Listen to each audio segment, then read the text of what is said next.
When you see a man or a woman of God in your dreams, it is important for you to always remember the context of the dream. Did the man or woman of God lay their hands on you? Did they give you a gift? Did they talk to you? And if yes, what did they say?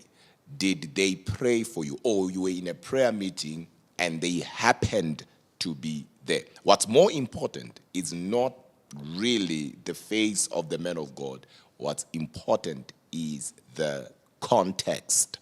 Because every time God shows you a man of God, or rather in most cases when God shows you a man or a woman of God, it is not so much about the man or the woman of God, but it's so much about you, what you are dealing with in that season, what you are going through in that season, and where God is taking you. I'm quickly going to give you 6 or 7 prophetic meanings, or rather interpretations, of seeing a man or a woman of God in your dreams. Number 1, God shows you a man or a woman of God in your dreams to guide you, to direct you, to even give you instructions through that man or woman of God.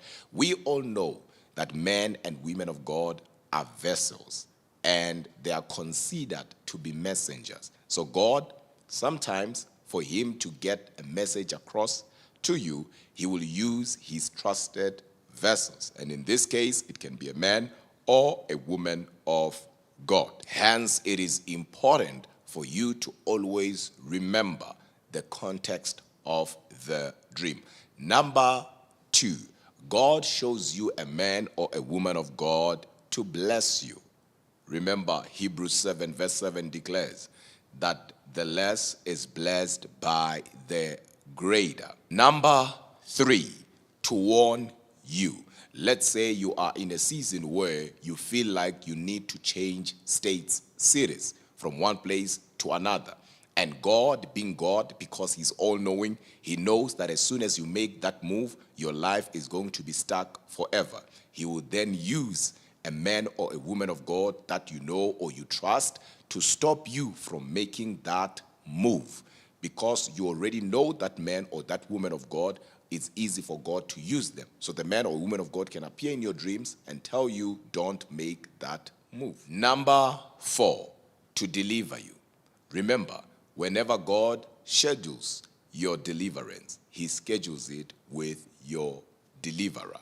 When Israel was in trouble in Egypt, God released a man. So sometimes God can deliver you, even in your dreams. Just as God can release a blessing in your dreams, God can also deliver you using a man or a woman of God in your dreams. Hence, the context matters. Number 5, to impart you.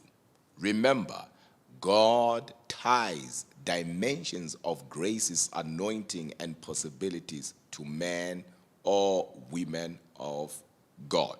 So God might be showing you that man or that woman of God because he's transferring the grace that is upon the man or the woman to you.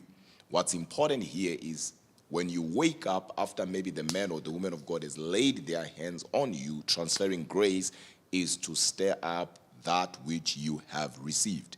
Just as Paul advised Timothy to stir up the gift that he had put in him by the laying of his hands. Number 6, to reveal their state to you.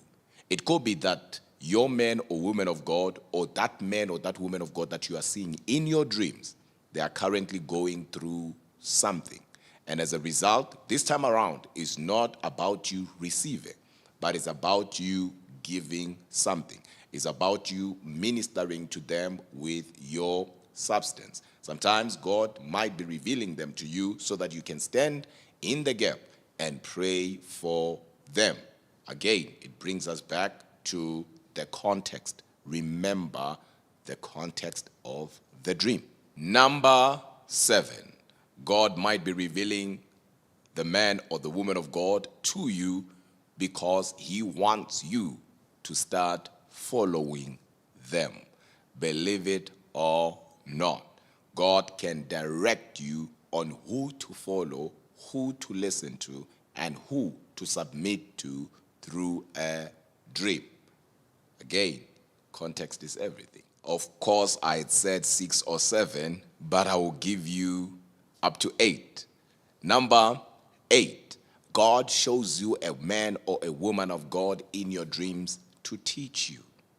I've had dreams in my life where a man or a woman of God appeared and started teaching me mysteries of the kingdom, things that I did not know.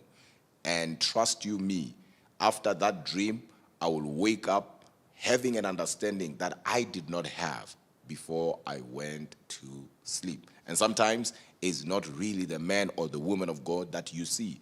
It could be an angel taking on a face that you trust.